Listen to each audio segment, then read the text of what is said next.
be a dumb bee, dumb bee. Don't be a dumb bee, dumb bee. Don't be a dumb bee, dumb bee like me. Welcome back to Don't Be a Dumb Bee Like Me.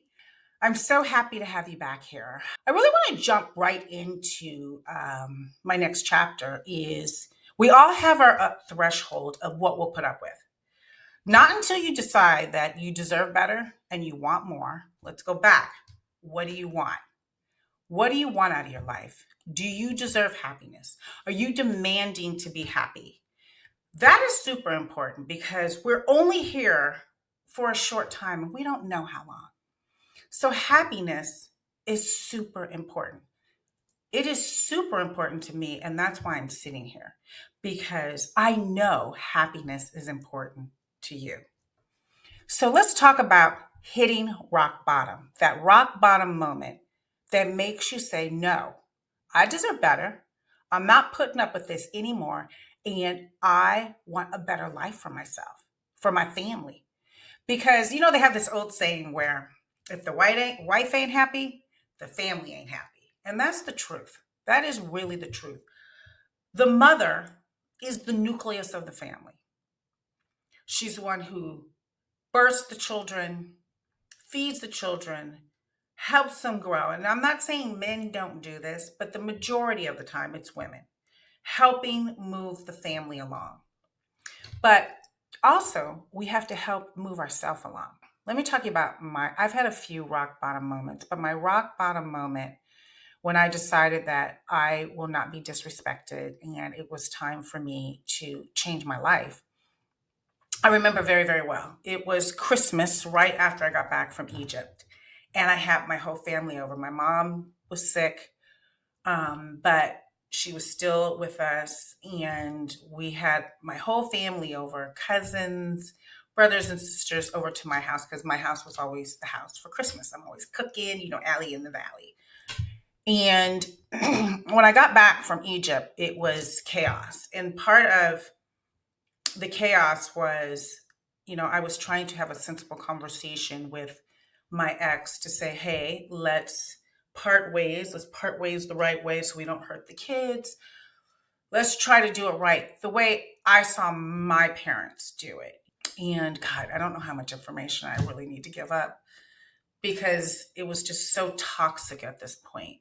When I went to Egypt, my ex actually told my neighbors and my children that I was at an orgy in Belize on a boat. Like, for real. No one believed him, but that's how crazy it was. He would make up these stories. And it was hell in my house. And disrespecting my family, disrespecting my friends, anything to embarrass me and just not be a good person.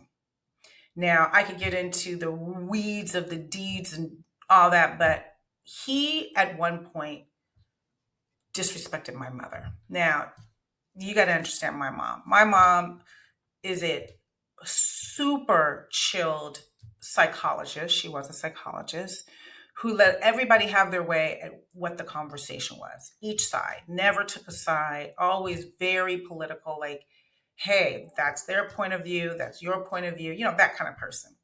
When my ex-husband started disrespecting my family, who had accepted him, brought him in like he was one of us for all these years, and him disrespecting in front of me, disrespecting my mom actually turned around and screamed, be quiet. It was that chaotic that I knew that I was done. I came from a beautiful family that even if we didn't agree on something, we talked it out. It was no screaming and yelling and arguing. And I'm getting to the red flags. The red flags is you really got to know who you're partnering with, because who I partnered with had no family, who was feral. He didn't speak to anybody in his family, including his mother. He didn't know who his father was. He had sisters and brothers that he didn't get along with, things like that, which were the red flags. And I'm going to tell you something very personal. I used to always say to myself, I would never get with a partner who didn't love their mother. And guess what I did? I got with a partner who didn't love his mother because I felt I could put so much love on him that he would be so respectful of it. You cannot fix people. And the rock bottom moment was that my family was circulating him with so much love and compassion, no matter what happened, and the disrespect he gave my family. Now, that was my rock bottom moment.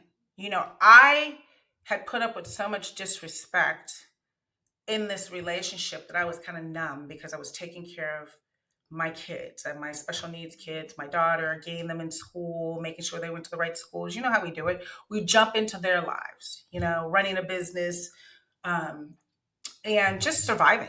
I allowed that to happen till it started transitioning over to my family. And when that happened, that was my rock bottom aha moment where no, this is disrespectful. My family's been good to you. My mother gave us money to buy our house. My mom was supportive of you. My sister and brother have been supportive of you. My cousins, everyone accepted you, brought you business. No, you will not disrespect my family nor me any longer.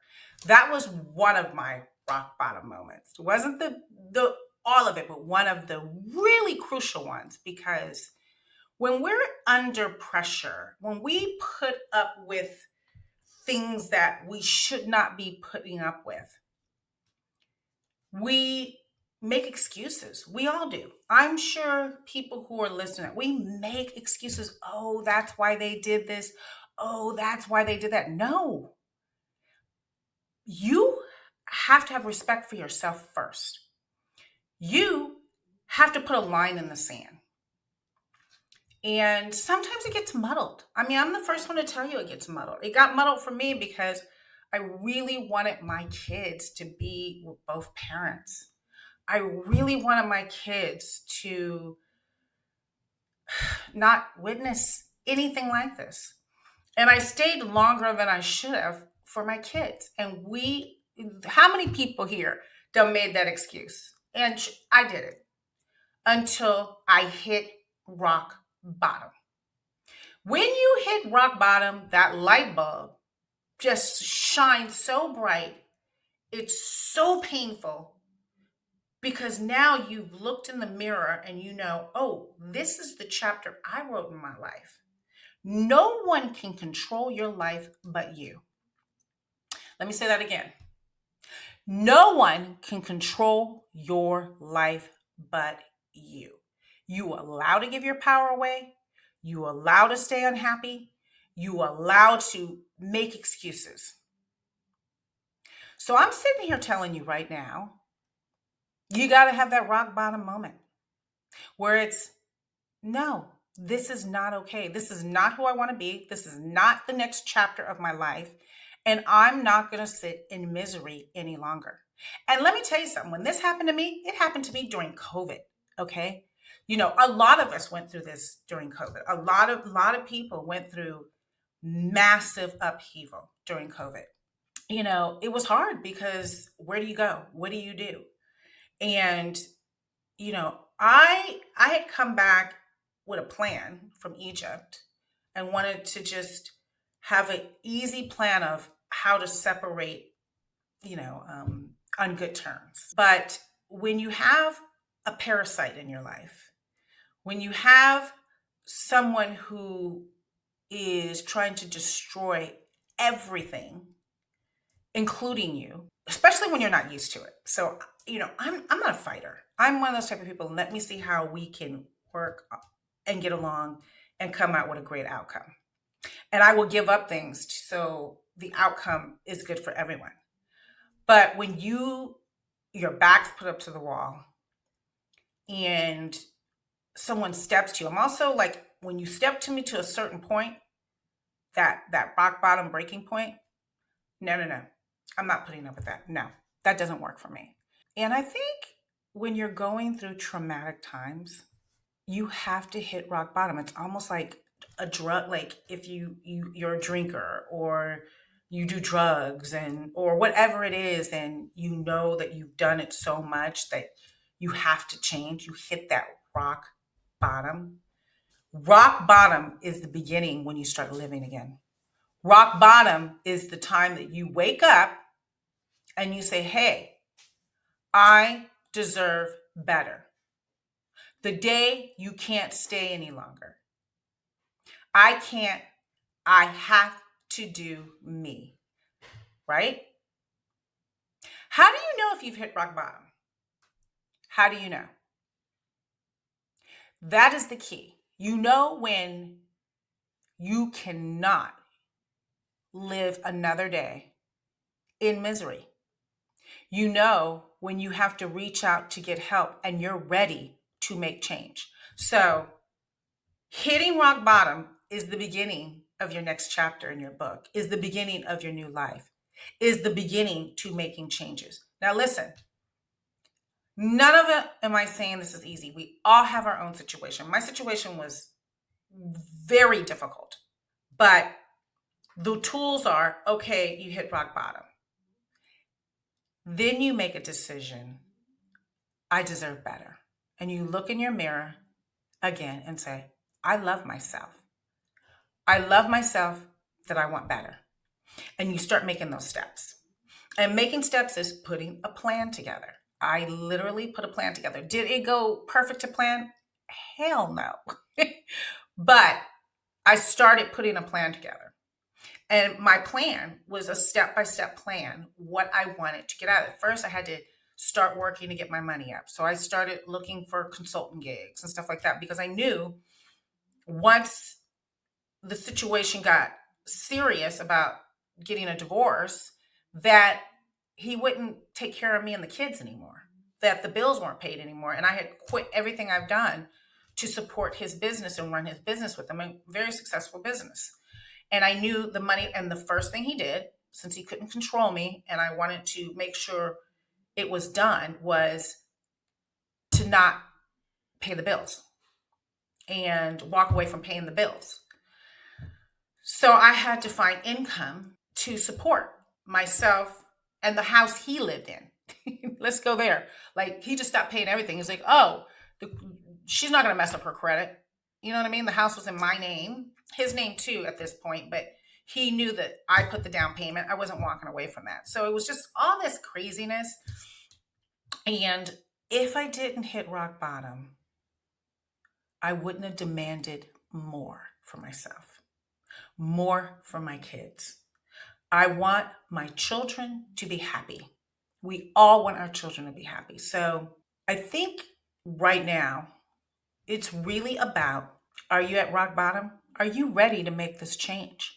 Are you ready to do the steps and put a plan together to start making your next chapter a happier chapter? Now, does the next chapter become the happiest chapter right away? No, it doesn't.